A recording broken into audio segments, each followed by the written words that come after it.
الحمد لله الذي جعل الشمس والقمر بحسبان النجم والشجر يسجدان وفضل زمان على زمان وإنسان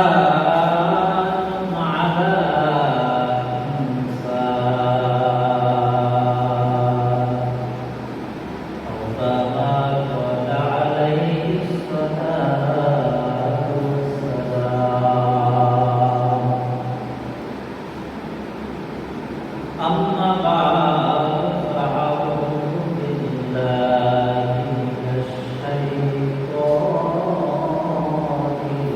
الرجيم بسم الله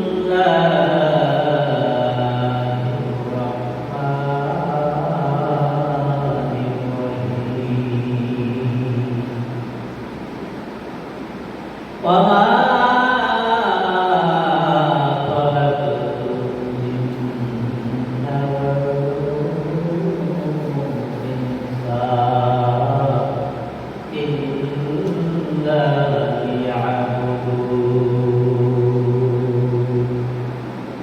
وقال تعالى في شأن حبيبه ومحبوبه ومقصوده مخبرا وعامرا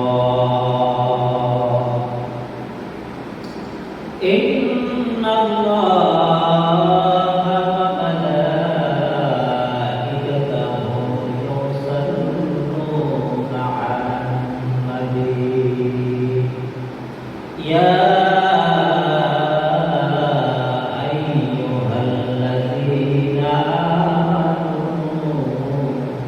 صلوا عليه وسلموا تسليما اللهم صل على سيدنا مولانا محمد وعلى آل سيدنا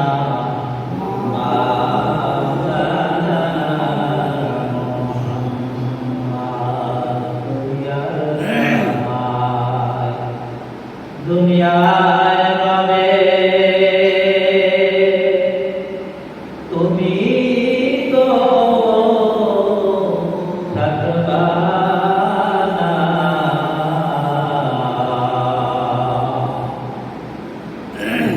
আমল করে তুমি কবরে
মালিক হিসেবে আজকে তোমার নামাজে আসার বসার আল্লাহ তাআলা সুযোগ করে দিলেন।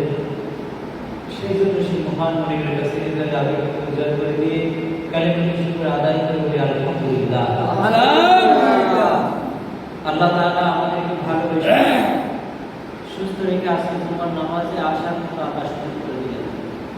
আল্লাহ চাইলে ইচ্ছা করলে বিছানায় ফালাই রাখতে পারতেন কি পারতেন না? দেখেন আমাদের এই দক্ষিণ অঞ্চলে অনেক আমরা শান্তিতে আছি আলহামদুলিল্লাহ। গতকালকে ব্রাহ্মণবাড়িয়া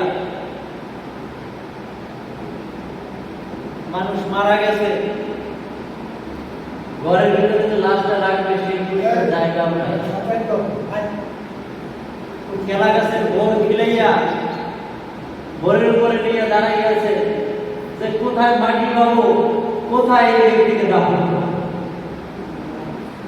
সব পানি আর পানি, সাগর আর সাগর, ঘর বাড়ি সব পানি পিছনে সাগর দেখা যায়। লোক যে মারা গেছে কেলা গাছের ভোরের উপরে কিভাবে আছে, তারা চিন্তা করতেছে এই মানুষটাকে যে একটু মাটি দিয়ে দাফন করব, সেই মাটি কোথায় তালাশ করে পাবো, মাটিও নাই। আর আপনি আমি আল্লাহ তাআলা এত ভালোবাসেন আমাদের উপর, এটা হচ্ছে আল্লাহ তাআলার এক অশেষ রহমত।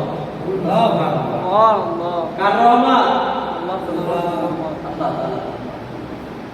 আমাদের দক্ষিণবঙ্গে হক্কানি পীর মাশায়েখ বেশি না কম? বেশি। এদের উসিলায় আল্লাহ তাআলা আমাদেরকে হেফাজত করে। আল্লাহ তাআলা কিয়ামতের ময়দানে ওসিলা তালাশ করবে। কি তালাশ করবে? ওসিলা। এক এক বান্দাকে এক এক ওসিলার মাধ্যমে আল্লাহ তাআলা দুনিয়া ছেড়ে বিদায় নিয়ে চলে যাবে। এক এক ওসিলার মাধ্যমে এক একজন মানুষকে আল্লাহ তাআলা জান্নাত দিবেন। এক একজন মানুষ এক এক ওসিলার মাধ্যমে জাহান্নামের আগুন থেকে মুক্তি দিয়ে দেবে। কে করবে? আল্লাহ। শোনেন, অমুক জায়গায় মানুষ গাছের তলে করে মারা গেছে, গাছটা হচ্ছে কি একটা ওসিলা। অমুক মানুষ সে রাত্রিবেলা ঘুমাইছে স্ট্রোক করে মারা গেছে, এটা হচ্ছে কি ওসিলা। অমুক মানুষ বিষ খেয়ে মারা গেছে, এটা হচ্ছে কি একটা ওসিলা। অমুক মানুষ রাস্তাঘাটে কুষ্ঠ খেয়ে পড়ে মারা গেছে, এটা হচ্ছে কি একটা ওসিলা। প্রত্যেকটা জিনিসের সাথে সাথে এক একটা ওসিলা আল্লাহ তাআলা দিয়ে দিয়েছে। কিয়ামতের ময়দানে আল্লাহ তাআলা ওসিলা খুঁজে করবে।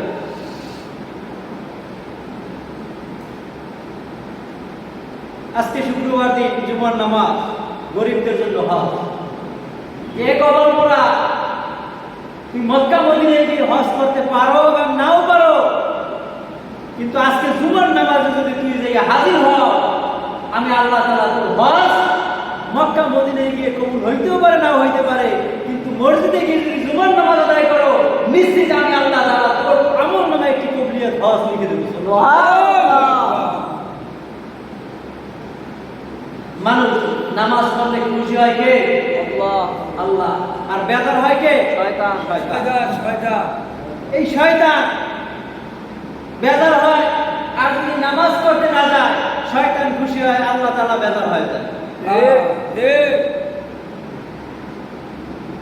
যখনই আল্লাহ তাআলা বেজার হয়ে যায়, রাগান্বিত হয়ে যায়, আপনি লক্ষ লক্ষ লক্ষ টাকা ইনকাম করার পরেও আপনি শান্তি পাবেন না। মাথার ভিতরে টেনশন, ঘুম হয় না, ওষুধ খাওয়ার পরেও ঘুম হয় না, আছে না নাই? এত মাথা ব্যথার ট্যাবলেট খাইলাম কিন্তু মাথা ব্যথা কমে না, এত ঘুমের ওষুধ খাইলাম কিন্তু ঘুমাইতে পারি না, মাথার মধ্যে চিন্তা চিন্তা করতে করতে রাত্র পার হয়ে যায়, ঘুমার হয় না। নামাজ পড়তে আসে, বাইরে টেনশন, নামাজ পড়তে আসে, বাড়িতে কাজ করতে হবে, সেই কাজের টেনশন, নামাজ পড়তে আসবে, অমুক কাজ কর্ম করে আছে, নামাজের পরে যাইয়া করতে হবে, নামাজের পরে মুখে গালিগালাজ করতে হইবে, নামাজ পড়ে অমুক সিনেমাটা অর্ধেক দেখে আসছি, সেই সিনেমা গিয়ে দেখা লাগবে। নামাজ পড়তে আইসা এমন চিন্তা ভাবনা মাথার মধ্যে আসে না নাই? এমন চিন্তা আসবে ওই ব্যক্তির নামাজ আল্লাহর দরবারে কবুল হবে না।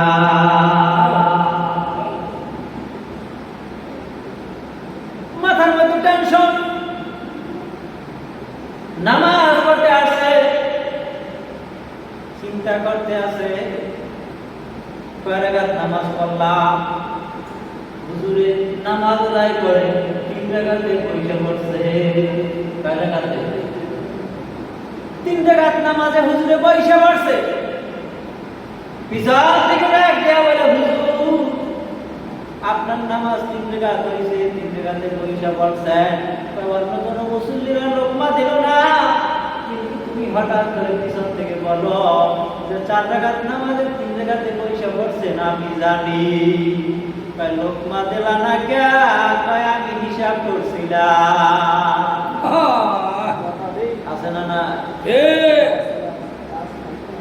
তাহলে কেমনে হিসাব করে বাইর করলা আমি যে 3 রাকাত নামাজে পয়সা পড়ছি?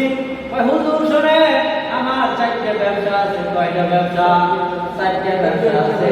একটা ব্যবসার হিসাব মিলাই 1 রাকাতে, দ্বিতীয় ব্যবসার হিসাব মিলাই 2য় রাকাতে, তৃতীয় ব্যবসার হিসাব মিলাই 3য় রাকাতে, আর 4 নাম্বার ব্যবসার হিসাব মিলাই 4 রাকাতে। হুজুর এই পর্যন্ত আমি হিসাব করতে করতে 3টা ব্যবসার হিসাব কমপ্লিট করলাম, 4টা ব্যবসার ভিতরে এখন পর্যন্ত ঢুকতে পারি নাই। আমার 4 রাকাত নামাজের ভিতরে 4টা ব্যবসার হিসাব নিকাশ কমপ্লিট হয়ে যায়, কিন্তু আজকে যে 3টা হিসাব হইছে 4টা হিসাব হয় নাই। এই জন্য আমি নিশ্চিত হুজুর আজকে 3 রাকাত নামাজ হয়ে গেছে। এমন নামাজ আছে না না? এমন টেনশন করতে করতে করতে করতে হুজুর এত টাকা ইনকাম করি, টাকার কোনো বরকত পাই না। এত টাকা ইনকাম করি, টাকা যাই কই কিছু বলতে পারি না। আছে না নাই? আছে। কেন পারলা মহান আল্লাহ আল্লাহ মুকা কামহান। আমরা এত টাকা ইনকাম করি, কিন্তু টাকার ভিতরে বরকত পাই না। 20 লাখ, 30,000, 30,000, 1 লাখ টাকা মাসে ইনকাম করি, কিন্তু তারপর মরিচ ভর্তা, আলু ভর্তাও অনেক সময় কপালে জোরে না। আর হুজুরেরা 5,000, 10,000 টাকা ইনকাম করার পরেও এমন দিনও যায় মাছ গোস্ত ছাড়া কখনো ভাত খায় না। আছে না নাই?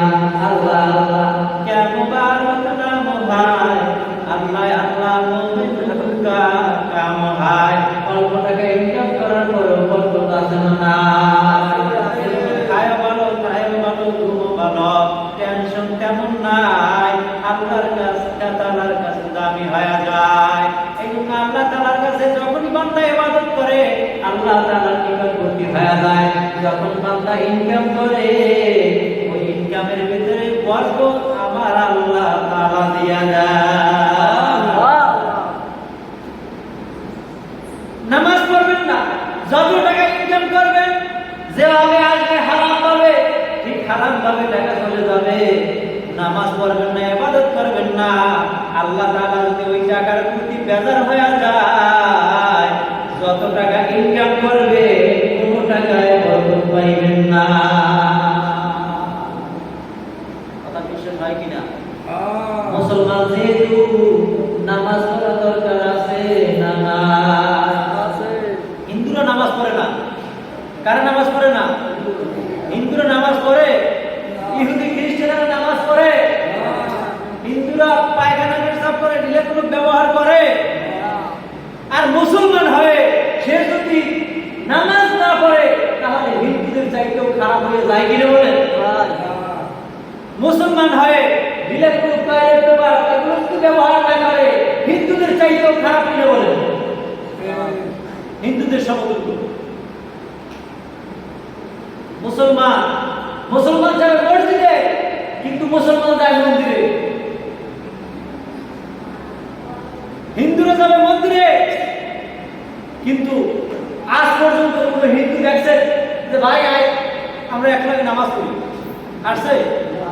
আমাদের মসজিদে এখানে যারা আছে একজন হিন্দু আছে, সবাই মুসলমান, কিন্তু এই মুসলমান যেটা নামাজ পড়ে না ও দেখবেন বছরের শেষে যখন পুজো হয় ওই মন্দিরে যাইয়ে সেজদা দেয়।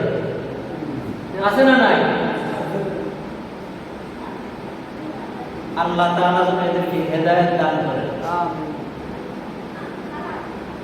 মুসলমান যে খুশি রাখবে আল্লাহ তাআলাকে, সে মুসলমান যে নামাজ পড়বে, সে মুসলমান যে আল্লাহ তাআলার ইবাদত বন্দেগী করবে, সে আর হিন্দু যে ঘরে থাকবে, সে হিন্দু যারা ঘরের ভিতরে থাকবে তারা, হিন্দু যারা মন্দিরে যাইবে তারা, মুসলমান যারা মসজিদে আসবে তারা। আর মুসলমান হয়ে যদি মসজিদে না যায়, ওই মালিকের হুকুম যদি আদায় না করে হিন্দুদের সমতুল্য হয়ে যায়। আছে না নাই? আছে। আদম আলাইহিস সালাতু ওয়াস সালাম জান্নাতের ভিতরে আল্লাহ তাআলার নিয়ামতগুলো ভোগ করতেছে। শয়তানের ধোঁকায় পড়ে, শয়তানের ওয়াসওয়াসায় পড়ে। যখন গাছের ফল খাইয়া ফলাইলে আল্লাহ তাআলা জান্নাত থেকে আদম আর হাওয়া আলাইহিস সালাতু ওয়াস সালামকে বের করে দিলেন। যাও যাও জমিনে যাও, জমিনে গিয়ে ওই মালিকের ইবাদত বন্দেগী করে, তারপরে জান্নাত কামাই করে, তারপর জান্নাতে আসো। আদম আলাইহিস সালাতু ওয়াস সালাম চিন্তা করলেন, যেহেতু জান্নাত থেকে যাব আর কবে জান্নাতে আসবো, জান্নাত থেকে কিছু জিনিসপত্র নিয়ে যাওয়া লাগে কি লাগে না? অনেকে পীরের দরবারে যায়, বাজারে কি খালি যায় নাকি কোনো কিছু আনার জন্য যায়? যেহেতু বাজারে আসছি কোনো কিছু নিয়ে যায়। সর্বনায় গেছি, জার্সিনে গেছি, যেহেতু আসছি একটা মেসওয়াক একটা টুপি পারলাম নিয়ে যায়। আছে না নাই? আদম আলাইহিস সালাতু ওয়াস সালাম জান্নাত থেকে যখন রওনা করবে, এবার চিন্তা করলেন জান্নাত থেকে যেহেতু যাব, জান্নাত থেকে কি নিয়ে যাওয়া যায়? জান্নাত থেকে আদম আলাইহিস সালাতু ওয়াস সালাম একটা জান্নাতের গাছের ডাল ছিঁড়ে, এমন একটা ডাল ছিঁড়লেন 12 হাত লম্বা একটা গাছের ডাল ছিঁড়ে, এই ডালটা দিয়া মেসওয়াক বানাইয়া আদম আলাইহিস সালাতু ওয়াস সালাম জান্নাত থেকে মেসওয়াক নিয়ে আসলেন। কয় হাত লম্বা? 12 হাত লম্বা। 12 হাত লম্বা জান্নাত থেকে মেসওয়াক নিয়ে আসলেন। এই লাঠি মেসওয়াকের নিয়ে আসার পর আদম আলাইহিস সালাতু ওয়াস সালামের কাছ থেকে আস্তে আস্তে আস্তে আস্তে হযরতে শুআয়ব আলাইহিস সালাতু ওয়াস সালামের কাছে এসে হাজির হয়। শুআয়ব আলাইহিস সালাতু ওয়াস সালাম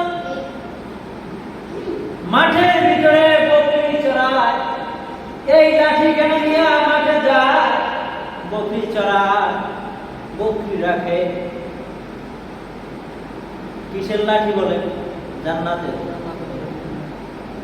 মেসওয়াকের লাঠি। এই লাঠি নিয়ে মাঠে শুআয়ব আলাইহিস সালাতু ওয়াস সালাম বকরি চরায়। বকরি চরাইতে চরাইতে হঠাৎ করে একদিন শুআয়ব আলাইহিস সালাতু ওয়াস সালামের মেয়ে সুমরা তাকে বিবাহ দিলেন হযরতে মুসা আলাইহিস সালাতু ওয়াস সালামের নিকট। মুসা আলাইহিস সালাতু ওয়াস সালাম যখন জামাই হয়ে গেলেন, আর শ্বশুর শুআয়ব আলাইহিস সালাতু ওয়াস সালাম, এবার শুআয়ব আলাইহিস সালাতু ওয়াস সালাম জামাইকে বলেন, যাও যাও জামাই, বকরিগুলো নিয়ে একটু মাঠে সওয়ার হয়ে আসো, মাঠে ঘাস খাওয়াই নিয়ে আসো, মাঠে একটুখানে তাদেরকে পেট ভরাইয়া নিয়ে আসো। এবার মেয়েকে ডাক দিলেন, ও মা সুমরা, তুমি যাও ঘরের ভিতরে অনেক বেশ কিছু লাঠি আছে, ওখান থেকে একটা লাঠি নিয়ে আসো। লাঠিটা এনে জামাইয়ের হাতে দাও। লাঠিটা নিয়ে বকরিগুলো নিয়ে জামাই মাঠে চলে যাইবে। আজকে মাঠে বকরিগুলো দেখাশোনা করবে আমার জামাই হযরতে মুসা আলাইহিস সালাতু ওয়াস সালাম। এবার লাঠির কাছে গিয়ে লাঠিটা এনে এবার সোয়াইব আলাইহিস সালাতু ওয়াস সালামের হাতে দিলেন। সোয়াইব আলাইহিস সালাতু ওয়াস সালাম লাঠিকে বললেন, ও মা, এই লাঠি দেওয়া যাবে না, এটা হলো পয়গম্বর আদম আলাইহিস সালাতু ওয়াস সালামের জান্নাতের লাঠি। এই লাঠি আমার জামাই মুসাকে দেওয়া যাবে না, ওখানে আরো লাঠি আছে, এই লাঠিটা রেখে অন্য একটা লাঠি নিয়ে আসো। যখন লাঠি নিয়ে আবার গেলে ওই লাঠিটা রাইখে আরেকটা লাঠি নিয়ে আসলেন। আবার লাঠিটা আইনে যখন হাত দিলে এখন দেখে যে আগের মতো সেই লাঠি। ও মা, তুমি আবারও সেই লাঠি নিয়ে আসলা? বাবা, আমি তো লাঠি চেঞ্জ করে নিয়ে আসলাম, কিন্তু যখনই লাঠি নিয়ে আসি আবার দেখি আগের লাঠি হয়ে যায়। কার পুত্র? আবার নিয়ে যাও, আবার লাঠি চেঞ্জ করে নিয়ে আসলেন। এভাবে করতে করতে বেশ কিছুবার একই লাঠি হয়ে যায়। আদম আলাইহিস সালাতু ওয়াস সালামের সেই লাঠি হয়ে যায়। এবার জামাই বলতেছে, জামাই লাঠি দেখে পছন্দ হয়ে গেছে। শ্বশুরে কয়, না, এই লাঠি দেওয়া যাবে না, জামাই এই লাঠিটা দিলে আমার খুব ভালো হয়, এই লাঠিটা আমার পছন্দ হয়েছে। এখন জামাই যদি শ্বশুরের কাছে কোনো কিছু আবদার করে, না দিলে ভালো দেখায়। আদম আলাইহিস সালাতু ওয়াস সালামের লাঠি শ্বশুরও দিতে চায় না। এবার শ্বশুর আর জামাই দুইজনের ভিতরে তর্ক শুরু হয়ে যায়। এক পর্যায়ে চিন্তা করলেন, পয়গম্বর মুসা আলাইহিস সালাতু ওয়াস সালাম বললেন, ও শ্বশুর, হযরত শুআয়ব আলাইহিস সালাতু ওয়াস সালাম, শুনেন, এই লাঠির বিচার আমরা দুইজনে সমাধান করতে পারবো না। আজকে রাত্রিবেলা আমরা ঘুমাইয়া যাই, আগামীকালকে সকালবেলা ঘুম থেকে আমরা যখন উঠবো, যখন আমরা বাহিরে বের হব, বাহিরে বের হওয়ার পর যখন সামনে সর্বপ্রথম কোন ব্যক্তির সাথে দেখা হবে, সামনে যখন সর্বপ্রথম যে ব্যক্তির সাথে দেখা হবে, ওই ব্যক্তির কাছে আমরা লাঠির বিচার দিব। ওই ব্যক্তি আমাদের লাঠির বিচার করে দিবে। সর্বপ্রথম ঘুম থেকে ওঠার পর, বাহিরে বের হওয়ার পর যার সাথে দেখা হবে সেই বিচার করে দিবে। ঘুম থেকে এবার শুআয়ব আলাইহিস সালাতু ওয়াস সালাম উঠলেন, আর হযরত মুসা আলাইহিস সালাতু ওয়াস সালাম ঘুম থেকে উঠলেন।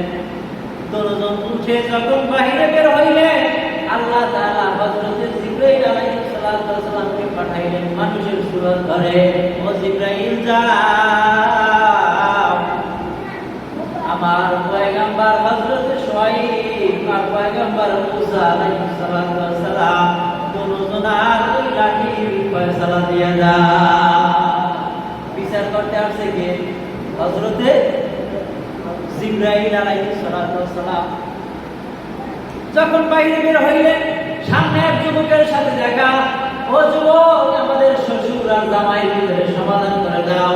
এই লাঠি শ্বশুর পাইবে না জামাই পাইবে, এইটা একটু ফয়সালা করে দাও। হযরত জিবরাইল আলাইহিস সালাতু ওয়াস সালাম এবার বললেন, শোনেন, আমি ফয়সালা করে দেই, এই লাঠি জমিনে ফেলানো হবে। জমিন থেকে এমনি এমনি যার হাতে লাঠি চলে আসবে, লাঠিটা ভিক্ষারি জমিনে ফেলাইবে, লাঠি এমনি এমনি যার হাতের ভিতরে চলে আসবে, সেই ব্যক্তি এই লাঠির মালিক হয়ে যাইবে। লাঠিটা যখন জমিনে ফেলানো হলো, এবার লাঠি দুই ব্যক্তির হাতে, কার হাতে আসবে চিন্তায় পড়ে গেলেন। এবার হযরত মুসা আলাইহিস সালাতু ওয়াস সালাম বললেন, বিসমিল্লাহির রাহমানির রহিম বলে যখন হাত পাতলেন, হাত পাতার সঙ্গে সঙ্গে লাঠি জমিন থেকে পয়গম্বর মুসা আলাইহিস সালাতু ওয়াস সালামের হাতের ভিতরে চলে আসে। সুবহানাল্লাহ। শুআয়ব আলাইহিস সালাতু ওয়াস সালাম লাঠি পায় না, লাঠি পয়গম্বর মুসা আলাইহিস সালাতু ওয়াস সালামের হাতে চলে আসে। এবার পয়গম্বর মুসা আলাইহিস সালাতু ওয়াস সালাম মাঠের ভিতরে যেখানে গাছ, সেই জায়গায় পথে নিয়ে যাইবে, কিন্তু সেই জায়গায় যায় না, সেই জায়গায় যায় না। জামাই একটুখানি, শ্বশুরে একটুখানি খেপা আছে যে লাঠির মালিক তো আমি হইলাম না, লাঠির জামাই হয়ে গেছি, মনের ভিতরে একটু রাখতে পারছেন না। কিভাবে জামাই এবার দোষ ধরা যায়? জামাই মাঠের ভিতরে যেখানে ঘাস আছে সেখানে বকরি নিয়ে যাইবে, কিন্তু জামাই সেই জায়গায় না যাইয়া মরুভূমির ভিতরে যেখানে ঘাস নাই সেই স্থানে যাইয়া এবার লাঠিটা যখন লাঠির মাথা জমিনে লাগায়, যেই জায়গায় লাঠির মাথা লাগায় সেই জায়গায় নতুন করে আল্লাহ তাআলা ঘাস তৈরি করে দেয়, আর বকরিগুলা সেই ঘাস খায়। পয়গম্বর হযরতে শুআয়ব আলাইহিস সালাতু ওয়াস সালাম চিন্তা করলেন যে কি ব্যাপার, যেই জায়গায় ঘাস নাই লাঠির মাথা লাগানোর সাথে সাথে ঘাস হয়ে যায়। এতদিন তো লাঠি পুরো লাগাইছিলাম, কিন্তু তারপরে তো লাঠিতে ঘাস হয় না। চিন্তা করে গেলেন কি ব্যাপার, যেই জায়গায় লাগা সেই জায়গায় ঘাস হয়ে যায়। চিন্তা করে গেলেন কারণটা কি। পরের দিন আবার যখন লাঠি নিয়ে মাঠে চলে যায়, পয়গম্বর মুসা আলাইহিস সালাতু ওয়াস সালাম লাঠি দিয়ে বেরিয়ে দিয়ে দেয়, কানপুরি দিয়ে দেয়, ও বকরি খবরদার, এই লাঠি দিয়ে যে দেখা দিয়ে দিলাম এই রেখার বাহিরে যাবা না। পয়গম্বর শুআয়ব আলাইহিস সালাতু ওয়াস সালাম দূর থেকে বসে আছে। মুসা আলাইহিস সালাতু ওয়াস সালাম বকরিগুলো মাঠের ভিতরে ছেড়ে দিয়ে এবার একটুখানি গাছের নির্জনে বিশ্রাম নিতেছে। শুআয়ব আলাইহিস সালাতু ওয়াস সালাম দূর থেকে চিন্তা করতেছে যে বকরিগুলো মাঠে ছেড়ে দিয়ে সে আরামের মতো ঘুমাইতেছে, এখন যদি বকরিগুলো এদিকে চলে যায় তাহলে এই বকরি কোথা থেকে পাবো, কোথা থেকে দেখবো, আর এই বকরির হিসাব আমি কিভাবে মিলাব। চিন্তা করে গেলেন সন্ধ্যাবেলা দেখা যাবে, হিসাব করার পর সব বকরিগুলো পাওয়া যায় কিনা। এবার সন্ধ্যাবেলা যখন বকরিগুলো নিয়ে আসলেন, এবার মনের ভিতরে সন্দেহ যে কত ঘুমাইছে, সেই অবস্থায় অনেক বকরি তো দূরে চলে যাইতে পারে কি পারে না। এবার বকরি একটা একটা করে গোনার পর এবার দেখে সব বকরিগুলো ঠিক আছে। পয়গম্বর শুআয়ব আলাইহিস সালাতু ওয়াস সালাম চিন্তা করে গেলেন কি ব্যাপার, আমি বকরিগুলো মাঠে ছাড়লাম কিন্তু একটুখানি বসতেও পারলাম না। এই বকরিটা এইদিকে দৌড় মারে, অন্য বকরিটা ওইদিকে দৌড় মারে, আমি একা সামাল দিতে পারি না। বকরিগুলা জঙ্গলার দিকে দৌড় মারে, রাস্তা দিয়ে অপর দিকে দৌড় মারে, আমি লাঠি দিয়ে 12 হাত লম্বা লাঠি, 12 হাত লম্বা 12 হাত লম্বা লাঠি দ্বারাও আমি তাদেরকে কন্ট্রোল করতে পারি না। আর সেই লাঠি নিয়ে পাশে ঘুমাইয়া গেল, সব বকরিগুলা খোলা ময়দানে ছাইড়া দিল, কিন্তু একটা বকরিও এদিক ওদিক ভালো না। আল্লাহ আল্লাহ ক্যা মুবারক নাম হ্যায়, আল্লাহ আল্লাহ মুমিনুকা নাম হ্যায়। আল্লাহ তাআলার মুমিন বান্দা দুনিয়ার জমিনের বুকে আছে না নাই?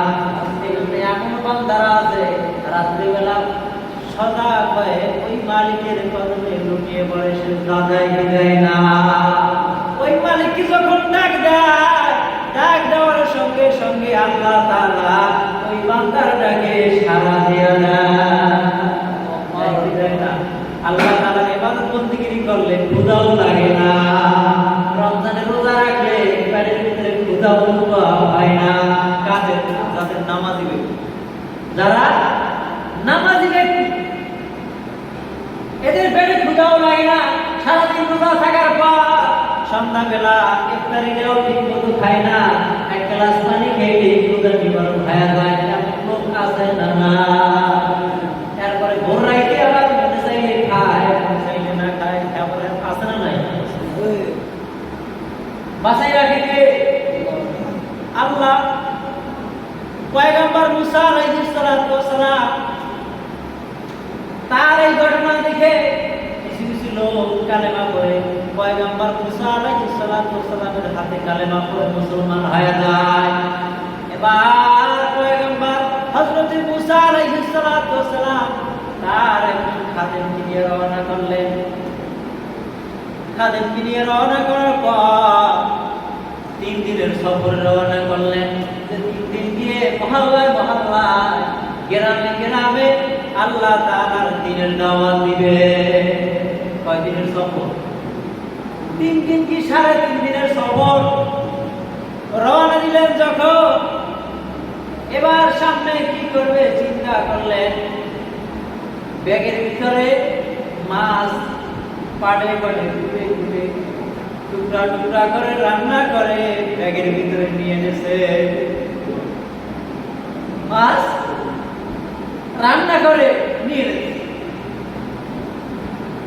হঠাৎ করে যখন ওই লাঠির মাথা ওই রান্না মাছের ভিতরে যখন একটুখানি লেগে যায়, লেগে যাওয়ার সাথে সাথে পুরা মাছ একটার সাথে একটা মিলে যাইতেছে মিলে যাইতেছে মিলে যাইতেছে। কি মাছ? রান্না করা মাছ খাবে। সেই মাছ পাড়ে পাড়ে পাড়ে পাড়ে একটা একটার সাথে মিশে যায়।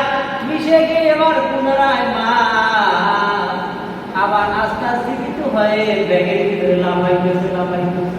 সুবহানাল্লাহ। কি ব্যাপার খাদেম, তোমার ব্যাগের ভিতরে লাফাইনি? আমি তো কিছুই বলতে পারি না। ব্যাগ খুলে দেখতেছে ব্যাগের ভিতরে আস্তে আস্তে কিন্তু মাছ লাফাইতেছে। একটা পানির নাম ছিল আবু হায়াতের পানি। কি পানি? আবু হায়াতের পানি।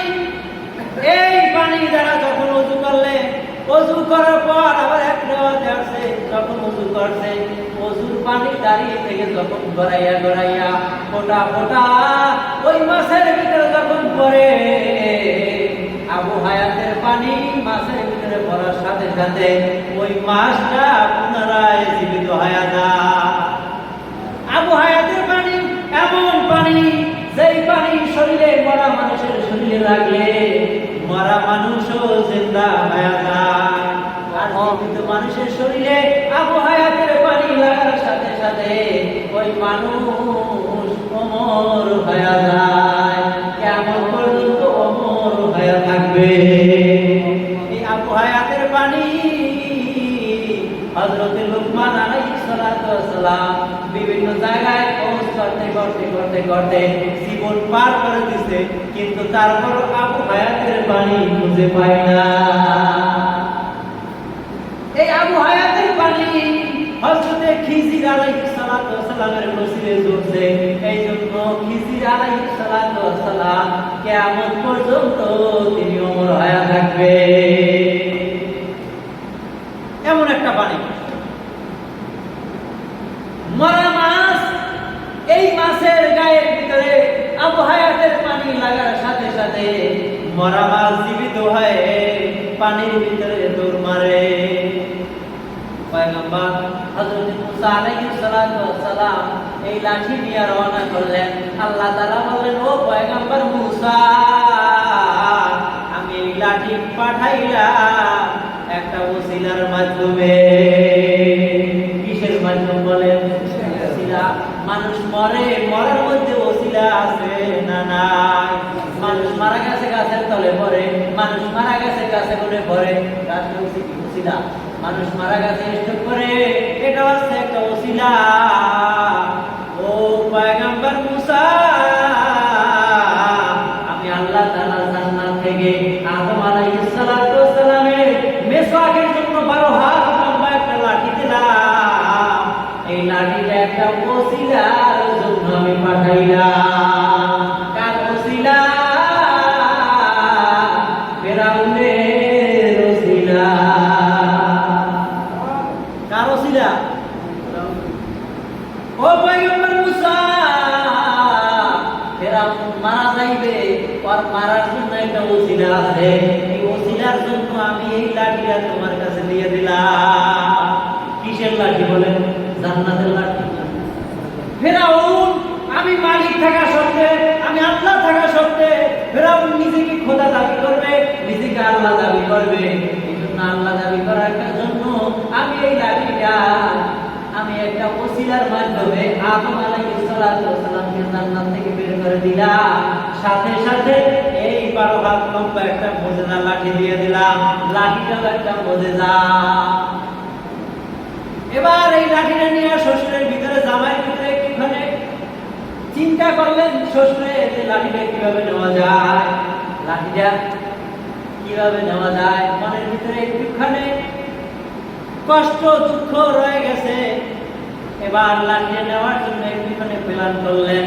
এবার পয়গম্বর মুসা আলাইহিস সালাতু ওয়াস সালাম বললেন, ও শ্বশুর, ঠিক আছে আপনি লাঠি যে নেবে, আমি লাঠি কিন্তু আমার হাত দ্বারা দিব না, আমি লাঠি কিন্তু আপনার হাতে উঠে নেই নাই, লাঠি নিয়েছিলাম জমিনে গলে। কোথায় গলে? জমিনে গলে। যখন আমি হাত পাচ্ছি জমিন থেকে লাঠি উঠে আমার হাতের ভিতরে চলে আসছে। শ্বশুর, আপনি যদি লাঠি নিতে হয় তাহলে ওই জমিন থেকে লাঠি নেবে। এবার পয়গম্বর মুসা আলাইহিস সালাতু ওয়াস সালাম লাঠিটা যখন জমিনে ফেলাইলে, 12 হাত লম্বা লাঠি 11.5 মাইল লম্বা পর্যন্ত একটা সাপ হয়ে যায়। কত মাইল? 11.5 মাইল পর্যন্ত একটা লম্বা সাপ হয়ে যায়। শুআয়ব আলাইহিস সালাতু ওয়াস সালাম ডরে এবার দাঁড়ে যায় না। লাঠি কিভাবে সাপ হয় চিন্তা করার বিষয়। আবার যখন লাঠিটা উপরে পাক্কা মারে, শূন্যের উপরে 11.5 মাইল লম্বা পর্যন্ত একটা সাপ হয়ে যায়। এবার পয়গম্বর হযরতে মুসা আলাইহিস সালাতু ওয়াস সালাম শ্বশুরের সামনে বৈশা যখন লাঠির মাথা জমিনে লাগায়, লাঠির মাথা জমিনে আর এক মাথা আসমানের দিকে, 11.5 মাইল লম্বা পর্যন্ত একটা সাপ হয়ে যায়। আর সাপের মাথা জমিনে ঘনা ধরে থাকে। শ্বশুরের লাঠি এবার নেবে, হ্যাঁ? আল্লাহ আল্লাহ কে মুবারক নাম হায়, আল্লাহ আল্লাহ মুমিনুন কা নাম হায়।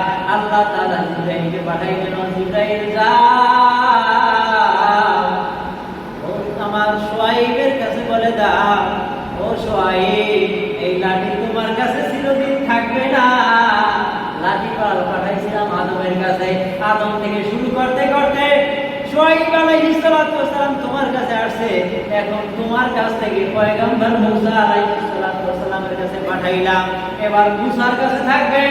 আর এই মুসা লাঠি দ্বারা ওই ফেরাউনকে দুনিয়া থেকে চিরবিদায় করে দিবে।